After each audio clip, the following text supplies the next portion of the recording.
Hello students, last लेक्चरला आपण बघितलं होतं परमॅबिलिटी आणि फॅक्टर्स अफेक्टिंग परमॅबिलिटी. परमॅबिलिटी म्हणजे काय, डेफिनेशन, आणि त्याला कोणकोणते फॅक्टर्स अफेक्ट करतात ते बघितलं होतं आपण. आता ह्या लेक्चरला आपण बघणार आहोत टाईप्स ऑफ फ्लो. मग मातीमधून जेव्हा पाणी फ्लो होतं तर त्या कोणत्या पॅटर्नमधून फ्लो होतं त्याच्यानुसार त्याचे फ्लोचे टाईप्स पडतात. ठीक आहे. Water flow is divided into two categories, laminar flow आणि टर्ब्युलंट फ्लो. मग लॅमिनार म्हणजे काय आणि टर्ब्युलंट म्हणजे काय ते बघूया आपण. तर बघा, लॅमिनार फ्लो म्हणजेच काय, डायग्राममध्ये दाखवले बघा. Indicates that each water particle follows a definite path and never crosses the path of another particle.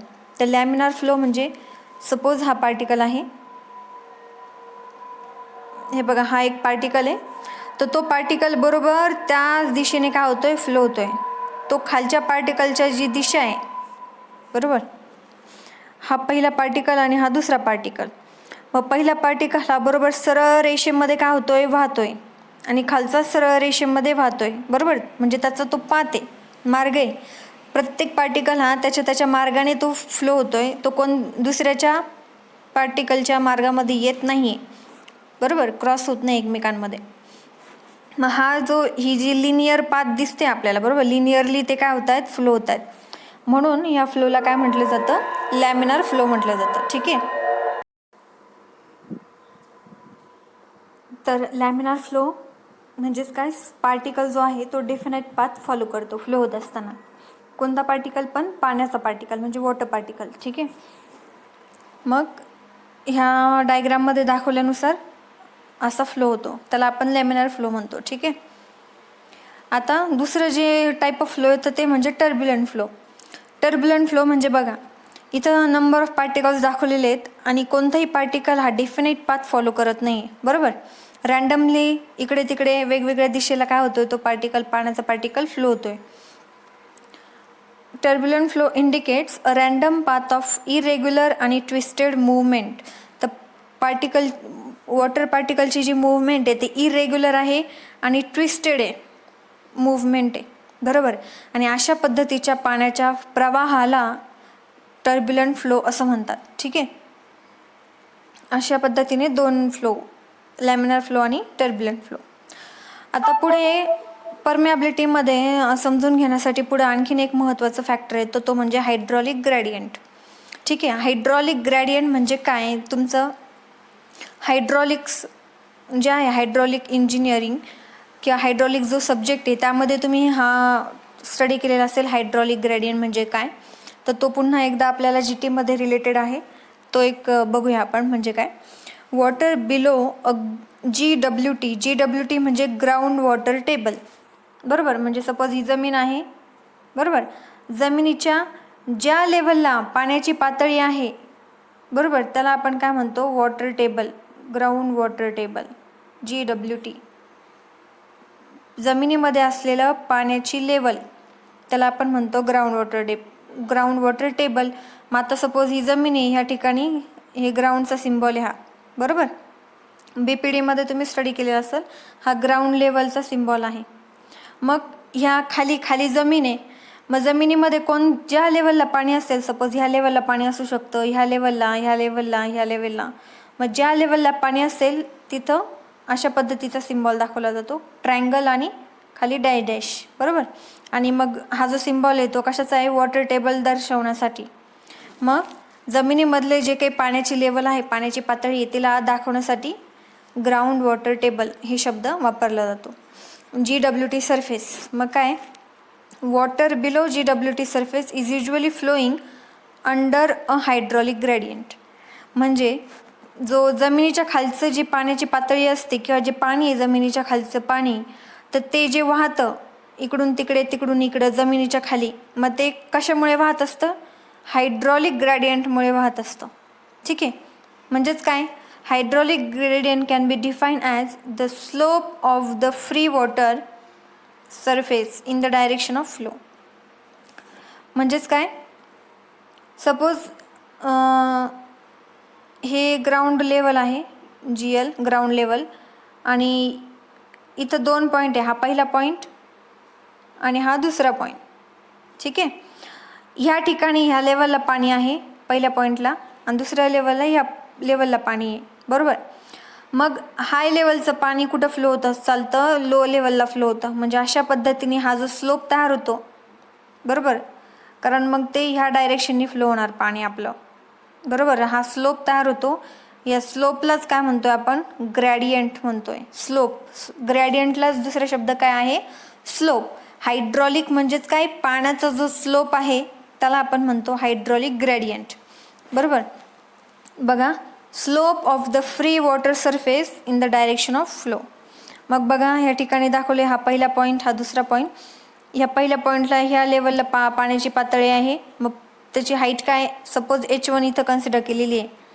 दुसऱ्या लेवलला जो पाण्याची पातळी आहे, दुसरा पॉईंट आहे, त्याच्यामध्ये पाण्याची पातळी किती आहे, H2, बरोबर. आणि मग त्या दोघांमधला जो पाण्याचा जो डिफरन्स आहे, लेवल डिफरन्स आहे, म्हणजे H1 - H2 काय झाला, मग तो डेल्टा H. आणि ह्या डेल्टा Hलाच काय म्हटलं जातं, हायड्रॉलिक ग्रॅडियंट किंवा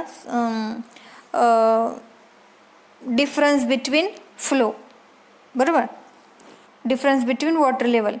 आणि ह्या दोन पॉईंटमधले जो काही डिस्टन्स आहे तो दाखवलेला आहे कॅपिटल Lने, बरोबर. पहिला पॉईंट आणि दुसरा पॉईंट, त्या दोघांमधला जो काही डिस्टन्स आहे ते डिस्टन्स Lने दाखवलेलं आहे. जी ब्राऊन कलरमध्ये दाखवले ती माती आहे आणि ब्ल्यूमध्ये दाखवले ते पाणी आहे. मग ह्या पाण्याच्या लेवलमधला डिफरन्स म्हणजेच काय, डेल्टा H, ठीक आहे. आणि या स्लोपमुळे, ह्या डिफरन्समुळे पाणी काय होतं, हायर लेवलकडून लोअर लेवलकडे काय होतं, फ्लो होतं, ठीक आहे.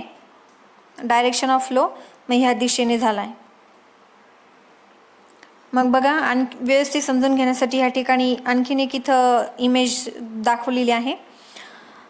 हा पहिला पॉईंट A आणि हा दुसरा पॉईंट B, ठीक आहे. A आणि B हे दोन पॉईंट्स आहेत, कुठे, मातीमध्ये, बरोबर. त्या मातीमध्ये पिझोमीटर कनेक्ट केलेले आहेत. पिझोमीटर सगळ्यांना माहिती आहे, हायड्रोलिकमध्ये तुम्ही स्टडी केलेला आहे. पिझोमीटर हे वॉटर प्रेशर किंवा प्रेशर हेड मेजर करण्यासाठी, पाण्याचं प्रेशर हेड मेजर करण्यासाठी यूज केले जातात, ठीक आहे. म्हणजे पाण्याचा जो प्रेशर आहे तो मेजर करण्यासाठी यूज केले जातात पिझोमीटर. मग मातीमध्ये जे काही पाणी आहे, पाण्याचं प्रमाण आहे ग्राउंड वॉटरमध्ये, बरोबर, जमिनीमधल्या पाणी. मग A पॉईंटला आपण पिझोमीटर इन्सर्ट केला आहे, B पॉईंटला आपण पिझोमीटर इन्सर्ट केला आहे. मग A पॉईंटला जे काही पाण्याची पातळी असेल ती जास्त आहे, म्हणून ती ह्या लेवलपर्यंत पाणी उंच गेलेलं आहे, त्या पिझोमीटरमध्ये तिथपर्यंत चढलं आहे पाणी वरती. पिझोमीटर म्हणजे थोडक्यात एक ग्लास ट्यूब असते, ठीक आहे. आणि मग जेवढं पाण्याचं प्रेशर असेल त्या प्रेशरने पाणी वरती त्या नळीमध्ये शिरतं. मग तेवढं सेंटीमीटर काय झालं, प्रेशर हेड इथं आपल्याला मिळालेलं आहे. B पॉईंटला जेवढे पाणी असेल तेवढं पाणी काय केलं, मग तेवढं प्रेशर, जेवढं प्रेशर असेल पाण्याचं त्या प्रेशरने काय झाले, पाणी वरती Bच्या पिझोमीटरमध्ये चढले. आता जर तुम्ही बघितलं तर Aची जी पाण्याची पातळी ती जास्त आहे B पेक्षा, म्हणून इथं काय झाला, डिफरन्स तयार झाला, लेवल डिफरन्स, जो डेल्टा Hने काय झालेला आहे, डिनोट केलेला आहे, बरोबर. आणि पाण्याचा फ्लो मग कसा होणार, A कडून B कडे, बघा डायरेक्शन दाखवलेली आहे. मग अशा पद्धतीने डायरेक्शन दाखवली आहे फ्लोची, A कडून B कडे पाण्याचा प्रवाह असणार, ठीक आहे. आणि मग A आणि B मधलं जे काही डिस्टन्स आहे ते कशाने दाखवलेलं आहे, Lने दाखवलेलं आहे, ठीक आहे. मग हायड्रॉलिक ग्रेडियंट कसं डिफाईन केलं जातं, बघा, हायड्रॉलिक ग्रेडियंटला डिनोट केलं जातं आयने. हायड्रॉलिक ग्रेडियंट रिप्रेझेंट केलं जातं आय, आणि तो कॅल्क्युलेट कसा केला जातो, मग बघा, delta H divided by L. Delta H म्हणजे level difference between two points divided by distance between two points. ज्या दोन पॉईंटमधलं आपल्याला हायड्रॉलिक ग्रेडियंट फाइंड आउट करायचं आहे, तर त्या दोघांमधलं जो हेड लॉस आहे, हेड लॉस म्हणजेच डेल्टा H, किंवा त्याला म्हटलं जातं लेवल डिफरन्स, बरोबर. डेल्टा Hला आपण म्हणणार हेड लॉस किंवा लेवल डिफरन्स. मग हायड्रॉलिक ग्रेडियंटची डेफिनेशन काय आली, head loss divided by distance between two points.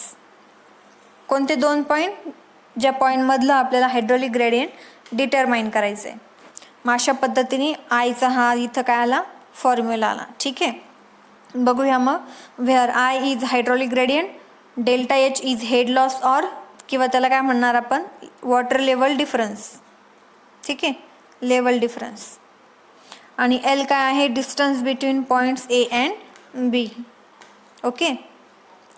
मग या हायड्रॉलिक ग्रेडियंटवरती जो एक सायंटिस्ट आहे डार्सीज लॉ, त्याचं नाव आहे हेनरी डार्सी, 1803 ते 1858 हे त्याचं पूर्ण जन्म वर्ष आणि मृत्यूवर्ष दिलेलं आहे, बरोबर. हा एक हायड्रॉलिक इंजिनियर होता आणि यांनी काय केलं बघा, his law is a foundation stone for several fields of study. मग याने ह्या हायड्रॉलिक ग्रेडियंटवरती म्हणजे परमॅबिलिटी जी आहे आपल्या सॉईलची त्याच्यावरती एक लॉ केला, त्याला आपण म्हणतो डार्सीज लॉ.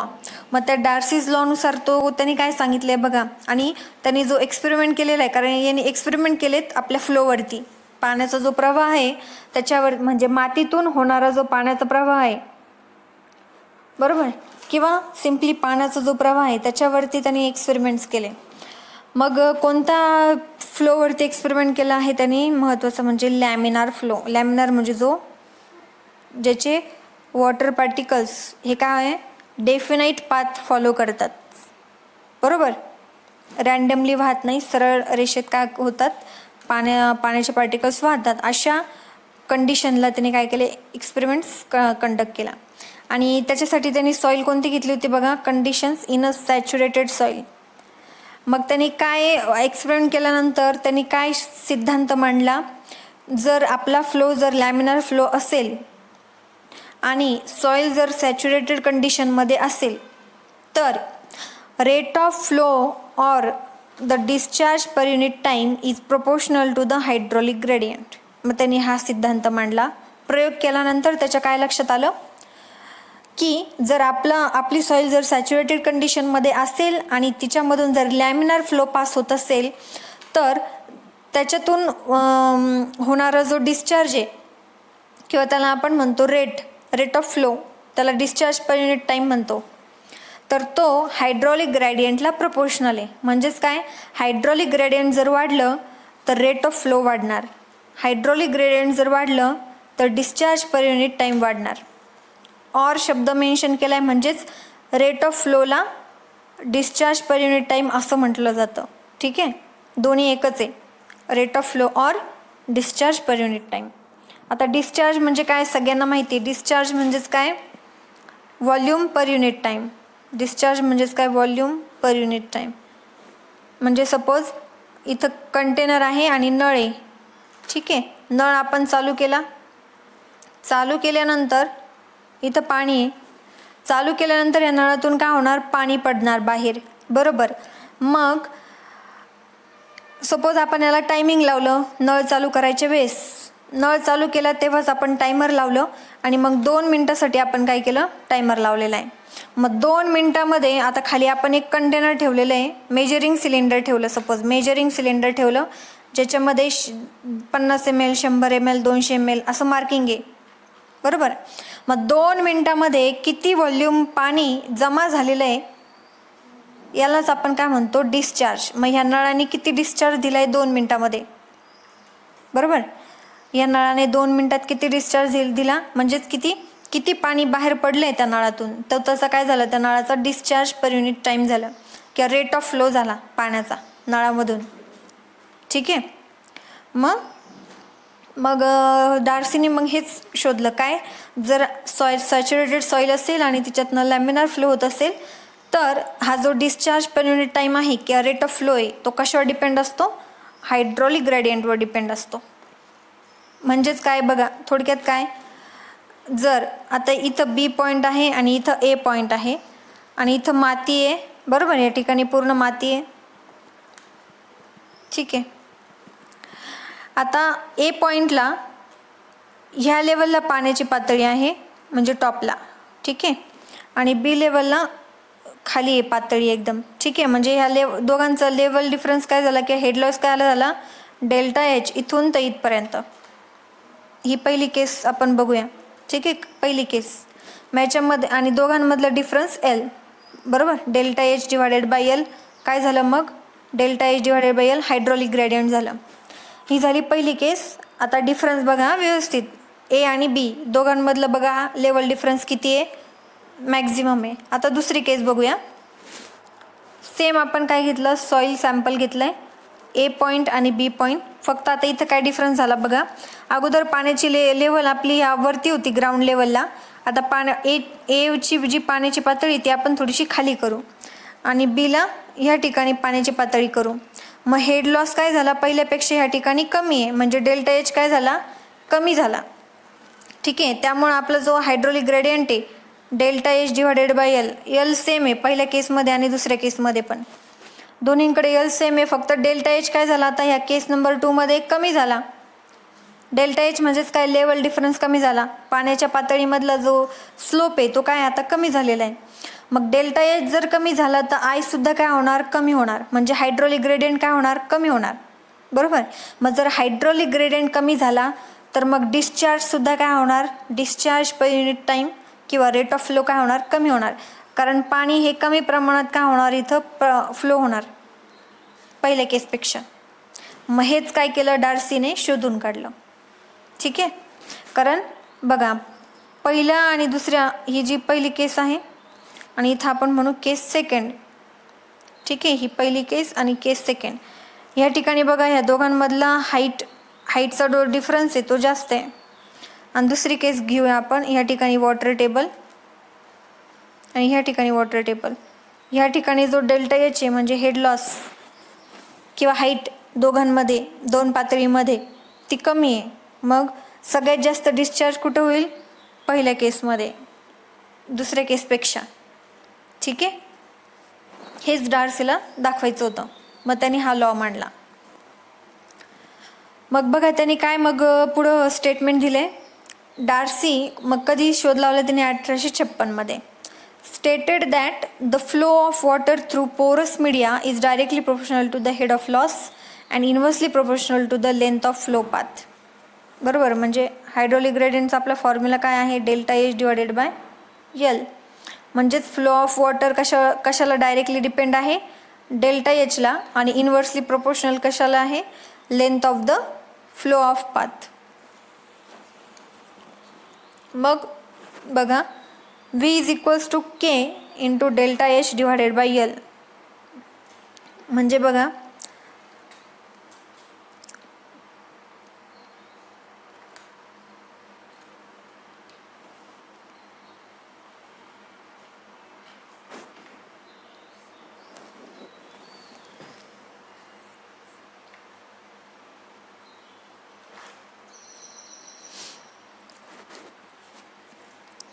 व्हेलॉसिटी जी आहे तर त्यांनी काय मांडलेलं, मग जी आपली पाण्याची फ्लो ऑफ वॉटर म्हणजेच व्हेलॉसिटी. बरोबर, मग जी व्हेलॉसिटी आहे पाण्याची, जी पोरस मीडियामधून फ्लो होते पाणी, त्या पाण्याची जी व्हेलॉसिटी आहे ती कशाला प्रोपोर्शनल सांगितली त्यांनी, directly proportional to the head loss आणि inversely proportional to the length of the flow path. म्हणून इक्वेशन काय तयार झालं, V is directly proportional to the delta H divided by L, म्हणजेच inversely proportional to the length. मग हे जे directly प्रोपोर्शनलचा जो सिम्बॉल आहे तो आपल्याला काय करायचा, आता इक्वल टू मध्ये प्लेस केल्यानंतर याच्याऐवजी मग जेव्हा आपण हे जे प्रोपोर्शनलचं सिम्बॉल आहे त्याला जेव्हा इक्वल टू मध्ये कन्वर्ट करतो तेव्हा एक कॉन्स्टंट आपल्याला काय करावं लागतं, इन्सर्ट करावं लागतं. मग त्या ठिकाणी कॉन्स्टंट म्हणून केची आपण के टाकलेला आहे आणि फॉर्म्युला जसं तसा delta H divided by L. म्हणून आपल्याला वेलोसिटीचा फॉर्म्युला काय झाला, V is equals to K into delta H divided by L. मग हा जो कॉन्स्टंट आलेला आहे याला काय म्हटलं जातं, परमियाबिलिटी कोइफिशियंट. ठीक आहे, किंवा त्याला म्हटलं जातं हायड्रॉलिक कंडक्टिव्हिटी. लक्षात असू द्या. डार्सीज लॉ काय सांगतो, व्हेलॉसिटी तिला दुसरा शब्द काय मांडलेला आहे बघा, पाण्याची जी व्हेलॉसिटी तिला दुसरा शब्द मांडलेला आहे flow of water through porous media is directly proportional to the delta H and inversely म्हणजेच काय तर 1/a. बरोबर, मग inversely proportional to the length of the flow path. आणि मग तो प्रोपोर्शनलचा सिम्बॉल जाऊन इक्वल्स टूचं साईन येतं आणि त्याच्याऐवजी एक पॅरामीटर इन्सर्ट झालेला आहे, त्याला आपण मेन्शन केलं आहे केनी, आणि केला आपण काय म्हणतोय, परमियाबिलिटी कोइफिशियंट किंवा त्याला म्हटलं जातं हायड्रॉलिक कंडक्टिव्हिटी. लक्षात असू द्या, कारण तुम्हाला एक्झाममध्ये कोइफिशियंट ऑफ परमियाबिलिटी किंवा परमियाबिलिटी कोइफिशियंट असं न विचारता शब्द वापरला जाऊ शकतो हायड्रॉलिक कंडक्टिव्हिटी. त्यावेळेस तुमच्या लक्षात आलं पाहिजे हायड्रॉलिक कंडक्टिव्हिटी म्हणजेच कोएफिशियंट ऑफ परमियाबिलिटी किंवा परमियाबिलिटी कोएफिशियंट, ज्याला डिनोट केलं जातं के ने. ठीक आहे. आणि मग डेल्टा एच अपॉन एल म्हणजेच काय आहे, आपला आय आहे. त्यामुळे इक्वेशन काय बनतं मग नंतर V is equals to K into I. ठीक आहे. आणि हा डार्सीचा जो इक्वेशन आहे, डार्सीस लॉचं equation V is equals to K I किंवा V is equals to K into delta H upon L हे विचारलं जाऊ शकतं. हा फॉर्म्युला लक्षात असू द्या. मग याच्यामध्ये के म्हणजे काय येतं, परमियाबिलिटी कोएफिशियंट, आणि व्ही येतो डिस्चार्ज वेलोसिटी किंवा तिला म्हटलं जातं ॲव्हरेज वेलोसिटी. ठीक आहे. मग आता डिस्चार्ज वेलोसिटी किंवा ॲव्हरेज वेलोसिटी म्हणजे काय बघा, it is the quantity of total water flowing in unit time through a unit gross cross sectional area of soil at right angles to the direction of flow. मग average velocity किंवा discharge velocity म्हणजेच काय, आता हे बघा direction of flow ह्या दिशेने, direction of flow ह्या दिशेने आहे.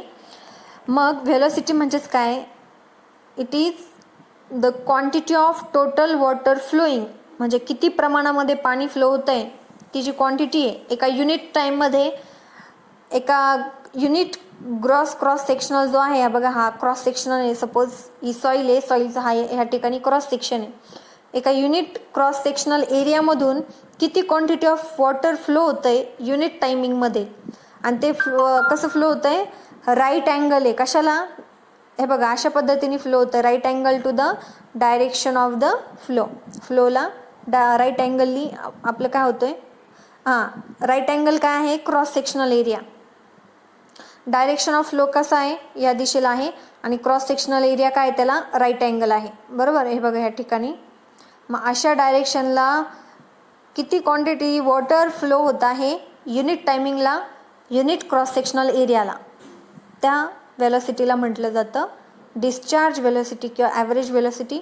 तिला डिनोट केलं जातं Q divided by capital A. Q म्हणजेच काय, water flow in unit time divided by A म्हणजे क्रॉस सेक्शनल एरिया. ठीक आहे. मग आता याचे काय अझम्पशन्स आहेत डार्सीज लॉचे ते बघूया आपण, कारण हा जो त्यांनी मुद्दा मांडलेला आहे, हे जे स्टेटमेंट त्यांनी दिलं आहे, तर त्याच्यासाठी बाकी कोणकोणत्या कंडिशन सॅटिस्फाईड पाहिजे.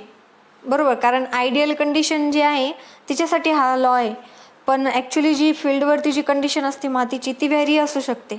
मग ते प्रत्येक कंडिशनला ॲप्लिकेबल होईल का हा लॉ, नाही. मग त्या कोणत्या कंडिशनला ॲप्लिकेबल असेल हा लॉ ते आपण बघूया. Darcy's type of flow is stable in character as long as the 4 basic conditions are always satisfied. ह्या 4 कंडिशन नेहमी सॅटिस्फाईड झाल्या असतील तरच त्या कंडिशनसाठी, मातीच्या त्या कंडिशनसाठीच डार्सीज लॉ अप्लाय होईल.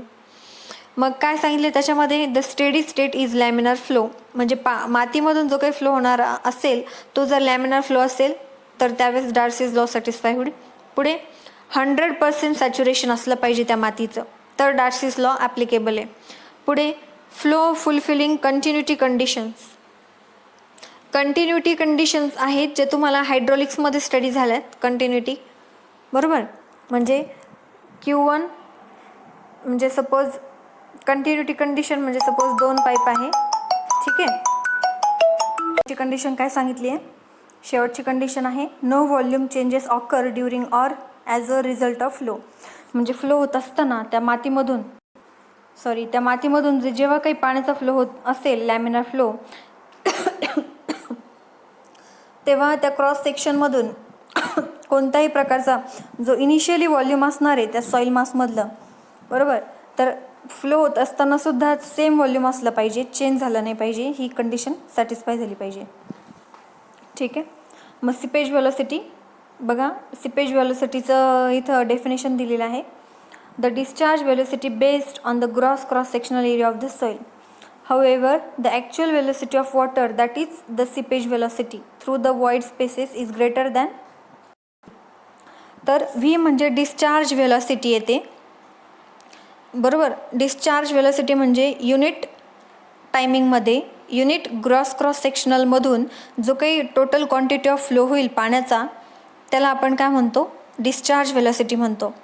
पण सिपेज व्हेलॉसिटी ही दुसरी टर्म आहे. सिपेज व्हेलॉसिटी म्हणजे ॲक्च्युअल व्हेलॉसिटी ऑफ वॉटर, म्हणजे ॲक्च्युअली फील्डवरती किती क्वांटिटी ऑफ वॉटर फ्लो होतं आहे युनिट टायमिंग युनिट क्रॉस सेक्शनला, बरोबर. आणि त्याला म्हटलं जातं सिपेज व्हेलॉसिटी किंवा ॲक्च्युअल व्हेलॉसिटी. ठीक आहे. आणि मग ही जी सिपेज व्हेलॉसिटी असते की ॲक्च्युअल व्हेलॉसिटी असते ही डिस्चार्ज व्हेलॉसिटीपेक्षा जास्त असते, लक्षात ठेवा. कारण डिस्चार्ज व्हेलॉसिटी ही थेरॉटिकल कन्सेप्ट आहे, डिस्चार्ज व्हेलॉसिटी.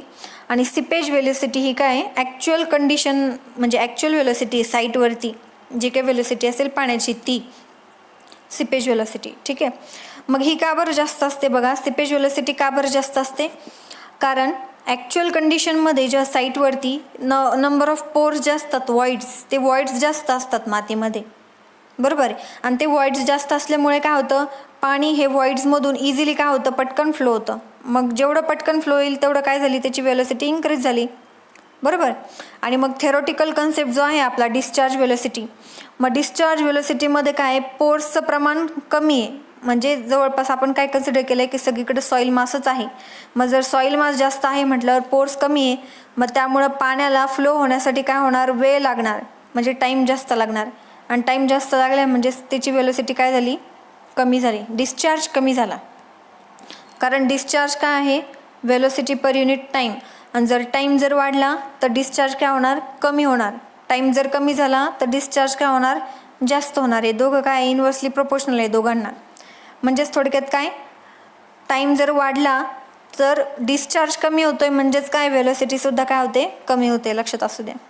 वेळ जर जास्त लागला पाण्याला एका पॉईंटपासून दुसरीकडे फ्लो होण्यासाठी तर याचा अर्थ काय झाला की त्याचं डिस्चार्ज पण कमी झाला आणि व्हेलॉसिटी पण कमी झाली. जर टाईम खूप कमी लागला, पटकन जर पाणी पोचतं ह्या पॉईंटपासून दुसऱ्या पॉईंटला, याचा अर्थ डिस्चार्ज जास्त आहे, म्हणजेच व्हेलॉसिटी जास्त आहे.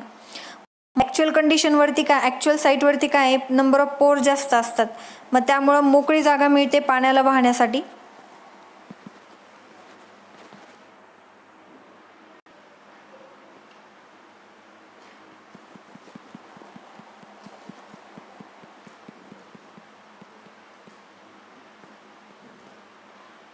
ठीक आहे. त्यामुळं मोकळी जागा मिळते पाण्याला वाहण्यासाठी आणि त्यामुळं मग व्हेलॉसिटी काय होते, इन्क्रीज होते, टाईम कमी होतो. बघा या ठिकाणी मग इथलं क्रॉस सेक्शन काढून इथं डायग्राम दाखवली आहे. एरिया ऑफ सॉईल स्पेसिमन एने दाखवलं आहे आणि इथं व्हाईट जो आहे, व्हाईट म्हणजे वॉइड आहे, तिथं मोकळी जागा, तो म्हणजे एरिया ऑफ वॉइड AVने दर्शवलेले आहे. आणि जिथं पूर्ण ब्राऊन कलर्स दाखवले ते म्हणजे सॉलिडचा एरिया, त्याला मेन्शन केले ASने. ठीक आहे. मग सिपेज व्हेलॉसिटीचं आणि डिस्चार्ज व्हेलॉसिटीचं रिलेशन काय मग बघा.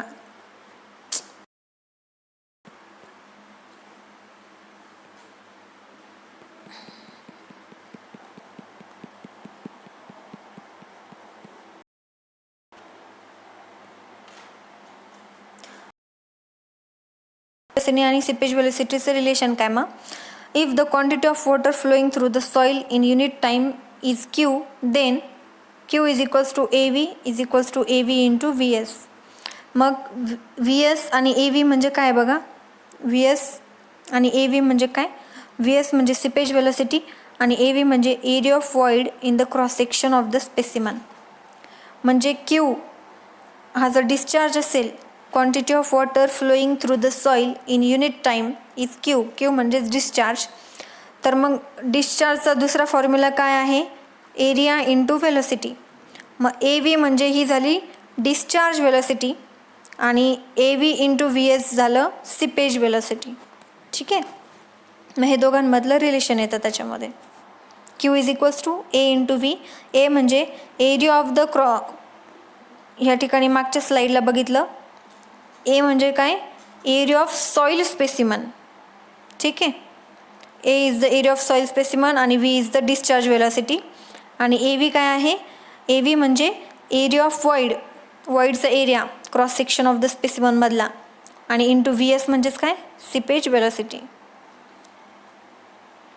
ठीक आहे. मग an estimate of actual velocity VS referred to as the seepage velocity can be made by considering the following equation. मग हे इक्वेशन आपण मांडलं, ते दोघं इक्वेट केले, दोघांचा डिस्चार्ज. मग हा झाला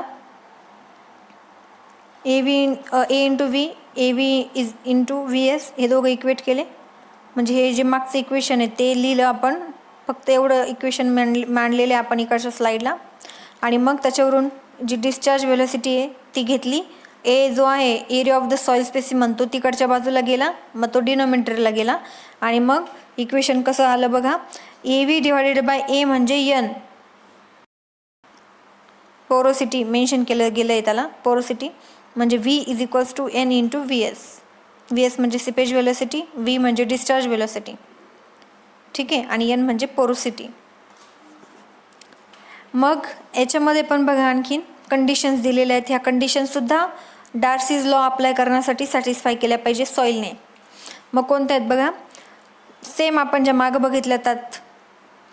steady state is laminar flow with no changes in hydraulic gradient, म्हणजे हायड्रॉलिक ग्रेडियंटमध्ये चेंज झालं नाही पाहिजे, लॅमिनार फ्लो असला पाहिजे, 100% सॅच्युरेशन असलं पाहिजे, कोणताही एअर बबल किंवा वॉइड्स नको आहे सॉईलमध्ये. पुन्हा कंटिन्युटी इक्वेशन फुलफिल केल्या पाहिजे. पुन्हा व्हॉल्यूम चेंज नको आहे कोणत्याही प्रकारचं. आणि जो काही क्रॉस सेक्शनल असेल सॉईलचा एरिया तो कन्सिडर करायचा. Total cross sectional area of the soil mass is consider while Darcy's law. हां, आणि मागच्या आपण याच्यामध्ये कंटिन्युटी इक्वेशन म्हणजे काय ते सांगत होते. कंटिन्युटी इक्वेशन म्हणजे सपोज हा एक सिंगल पाईप आहे, त्याला 2 पाईपमध्ये काय केलं मी कन्वर्ट केलं, म्हणजे सेकंड आणि थर्ड, म्हणजे त्याचे 2 भाग केले, बरोबर. मग याच्यामधून जो काही डिस्चार्ज असेल त्याला आपण म्हणू क्यू. मग क्यू जो आहे टोटल क्यू तो मग इथून येणारं जे पाणी ते इकडं पण चाललं आहे या पाईपमध्ये आणि ह्या पाईपमध्ये पण चाललं आहे, म्हणजे दोघांमध्ये काय होणार, तो इक्वली काय होणार, डिस्ट्रीब्यूट होणार. मग हा जो पहिला पाईप आहे त्याच्यामधला डिस्चार्ज क्यू, दुसऱ्या पाईपमधला डिस्चार्ज Q2 आणि तिसऱ्या पाईपमधला डिस्चार्ज Q3, बरोबर. मग कंटिन्युटी इक्वेशन म्हणजेच काय की Q is equals to Q1 plus Q3 असलं पाहिजे. हे जर इक्वेशन सॅटिस्फाय होतं आहे म्हणजेच काय, कंटिन्युटी इक्वेशन सॅटिस्फाय होतं आहे, ठीक आहे. मग जेवढा डिस्चार्ज पहिल्या पाईपमधून होतो आहे तर तो डिस्चार्ज हा बाकीच्या जे 2 पाईप आहे त्याच्यातून गेलेले, त्या दोघांचा मिळून डिस्चार्ज इक्वेट झाला पाहिजे. मग हे जे कंडिशन आहे फ्लो होत असताना ती कंडिशन काय झाली पाहिजे, त्यांनी फुलफिल केली पाहिजे, ठीक आहे. तर हे अजम्पशन्स आहेत डार्सीज लॉचे. हे ऑलरेडी आपण मागच्या स्लाईडमध्ये कव्हर केले होते, तेच पुन्हा इथं रिपीट झाले, ठीक आहे. आता पुढे आपल्याला जे स्टडी करायचं आहे हायड्रोलिक कंडक्टिव्हिटी के, म्हणजेच काय, कोएफिशियंट ऑफ परमेबिलिटी किंवा परमेबिलिटी कोएफिशियंट. मग हे प्रत्येक सॉईलनुसार त्याच्या व्हॅल्यूज काय आहेत आणि त्याचे हे काय, पुढं आपण ते नेक्स्ट लेक्चरला स्टडी करणार आहोत, ठीक आहे. तर आजच्या लेक्चरसाठी एवढं ओके. तर इथं ज्यांनी हे जे चॅनल आहे यूट्यूब चॅनल जे सबस्क्राईब केले नसेल तर त्यांनी सबस्क्राईब करा. जेवढे काही व्हिडिओज मी आत्तापर्यंत शेअर केले ते बघा व्यवस्थित, आवडले असतील तर लाईक करा त्याला, ठीक आहे. थँक्यू.